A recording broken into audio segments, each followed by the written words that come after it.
மாண்புமிகு தமிழக முதல்வர் அவர்களுக்கும் இந்த பேணையை அலங்கரித்துக் கொண்டிருக்கும் சாதனையாளர்கள் அனைவருக்கும், என்ன ஒவ்வொரு பேரை சொல்லிட்டு இருக்கலாம், பட் நான் பக்கத்தில் இருந்து முதல்வரின் கடியாரத்தையும் பார்த்து கொண்டிருக்கிறேன். அதனால் நான் சொல்ல வேண்டிய கதை ஒரு 65 வருடத்து கதை. அதை நான் எப்படி சொல்றதுன்னு தெரியல. ஒவ்வொருத்தரும் அவரை பற்றி ஒரு புஸ்தகம் எழுதக்கூடிய அளவுக்கு பர்சனல் அனுபவங்கள் இருக்கிறது. அவர் எவ்வளவு பெரிய சுமையை தாங்கிக் கொண்டிருந்தார் என்பதெல்லாம் எனக்கு தெரியாது. சின்ன குழந்தையா நான் அங்கே போனேன். அங்கே இருந்த மாந்தோப்பில் ஆஃப் சீசன் அங்கே மாங்காய் முளைக்கும், ஏவிஎம்ல மட்டும், வேற எங்கேயும் இருக்காது. அதுக்கு காரணம் அவங்க கண்டினியூட்டிக்காக மாம்பழத்தையும் செஞ்சு வச்சிருவாங்க. நான் அதை போய் முதல்ல அந்த மண்ணு மாம்பழத்தை கடிச்சிட்டு அதுக்கப்புறம் சினிமானா என்னன்னு புரிஞ்சுக்கிட்டேன் நான். ஆக என்னை அந்த வயசுல இருந்து பார்த்துக்கிட்டு இருந்தாங்க.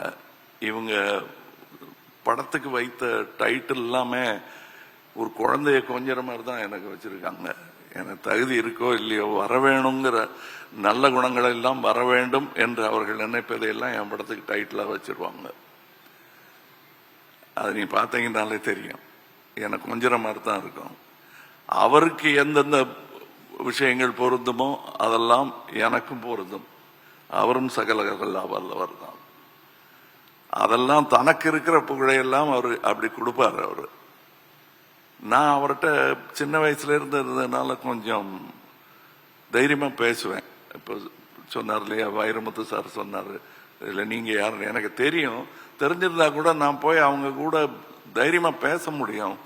ஒரு முதலாளி அப்படிங்கிறது எனக்கு புரியறதுக்கே ரொம்ப நாள் ஆச்சு. அதுவும் சகலகலாவுக்கு பிறகு இப்படிலாம் அதிக பிரசங்கம் செய்யக்கூடாது என்பதை எப்படி களத்தூர் கண்ணமால எனக்கு டயலாக் சொல்லி கொடுத்தாங்களோ அந்த மாதிரி சொல்லி கொடுத்தவர் முத்துராம் சார் அவர்கள். இப்ப எனக்கு வாழ்நாள் சாதனையாளர் விருது ஒரு வர முடியல. அவர் தான் போய் அங்க அவர் பேசினதும் எனக்கும் ஏவிஎம்முக்கும் உள்ள தொடர்பு என்ன என்பதை உங்களுக்கு விளக்கும். இந்த ஏவிஎம் குடும்பம் என்று சொல்லும் அவர்களுடன் ஒட்டிக்கொள்வதில் எனக்கு பெரிய பெருமை. அந்த உரிமையை அவர்கள் கொடுத்ததற்காக நன்றி சொல்ல கடமைப்பட்டிருக்கிறேன். இங்கு வந்திருப்பவர்கள் எல்லோருமே சம்பிரதாயத்திற்காக வரவில்லை என்பது எனக்கு தெரியும். அவர்கள் எல்லோருமே அன்பிற்காகவும் மரியாதைக்காகவும் வந்தவர்கள், மாண்புமிகு முதல்வர் உட்பட. இந்த வளாகம் நான் களத்தூர் கண்ணம்மால படிக்க ஆரம்பித்த போது ஏவிஎம் இன்ஸ்டிடியூஷனில் நான் படித்தேன் என்பதில் எனக்கு பெருமை. அது ஏதோ ஜோக்குன்னு நினைச்சிட்டு இருக்காங்க, இல்ல மேடை அலங்காரத்துக்காக நான் சொல்லும் ஒரு விஷயம்னு. அப்படி அல்ல, அது மிக அல்ல. நாங்க படித்த விஷயங்கள் தான் எனக்கு இன்று வரை கை எடுத்து கொண்டிருக்கின்றன என்பது மிக இல்லாத ஒரு கூற்று. அதை வழிமொழிய எனக்கு மூத்தவர் எஸ்பிஎம் அவர்கள் இருக்கிறார்கள். அவர்கள் கற்றுக்கொண்டதெல்லாம் இந்த பள்ளியில் இருந்துதான். இந்த பள்ளி, இந்த இன்ஸ்டிடியூஷன்ல இருந்து வந்தவங்க எல்லாமே இன்ஸ்டிடியூஷனா மாறிட்ட அந்த அதிசயம் இந்த காம்பவுண்டில் நிகழ்ந்திருக்கிறது. இனியும் நிகழ வேண்டும் என்பதுதான் என்னுடைய ஆசை. இந்த பள்ளிக்கூடம்லாம் அப்ப கட்டல. நான் கேட்டுட்டு இருந்தேன் அவர்கிட்ட, பாலசுப்ரமணியன் சார்கிட்ட. அப்படி கட்டியிருந்தாங்கன்னா நான் படிச்சும் இருப்பேன்னு ஒன்றுமோ. இதே பள்ளிக்கூடத்தில் என்ன சேர்த்துட்டு இருப்பாங்க. வேற பள்ளிகள்ல சேர்த்துக்கிறது கொஞ்சம் யோசிச்சாங்க. என்னுடைய குணாதிசயம் தெரிந்து என்னை எப்படி வழி நடத்த வேண்டும் என்று தெரிந்த பள்ளி ஏவிஎம் பள்ளி. சிறப்பாக கற்றுக் கொடுத்தார்கள். நான் தவறு செய்யும் போது சத்தமாக சொல்லாமல், நான் நல்லதுகள் செய்யும் பொழுதெல்லாம் என்னை தோளில் தூக்கி கொண்டாடியவர் சரவணன் சார்.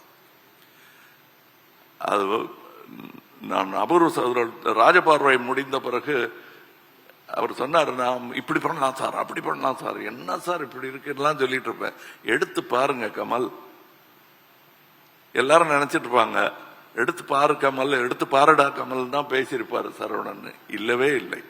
நான் 16 வயசுல மறுபடியும் அசிஸ்டண்டா சேர்ந்த போது அவர் மட்டும் இல்ல, எஸ்பிஎம் சாரும் என்ன வாங்க கமல் அப்படின்னாரு.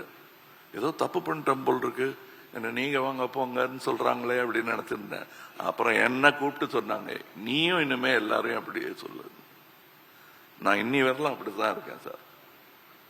அந்த பாடத்திற்கும் நான் ஏவிஎம் இருக்கு நன்றி சொல்ல வேண்டும்.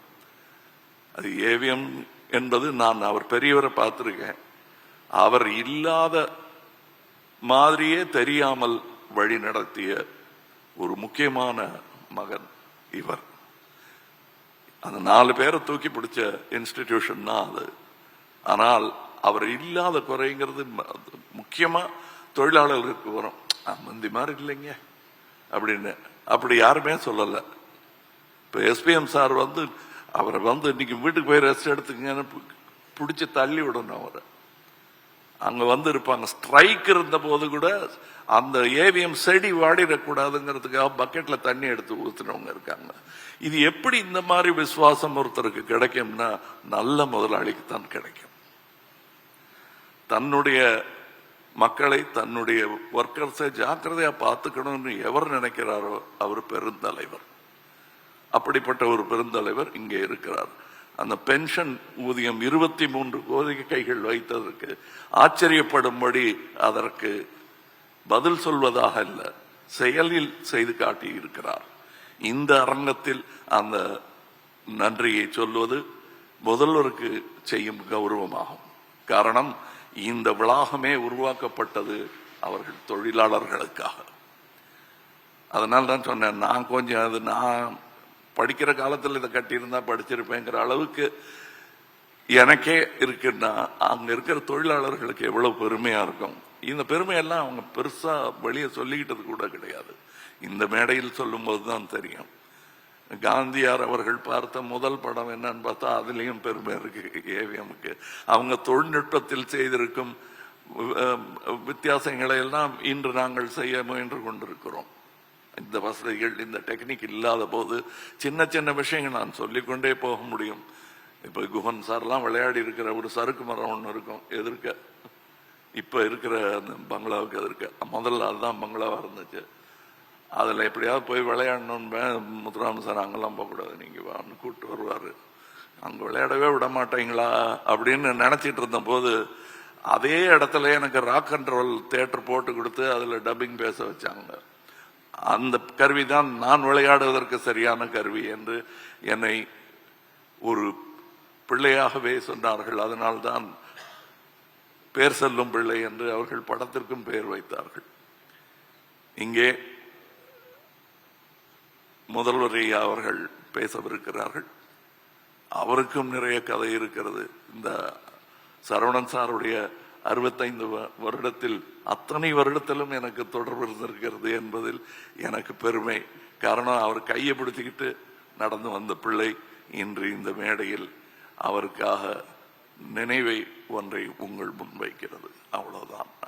வைரமுத்து அவர்கள் சொன்னது போது பெருசா கண்ணீர் வடிக்க வேண்டிய அவசியம் இல்லை. ஏன்னா அவர் செய்த நல்லவைகள் எல்லோர் மனதிலும் ஒரு புன்னகையை வரவழைக்கும்.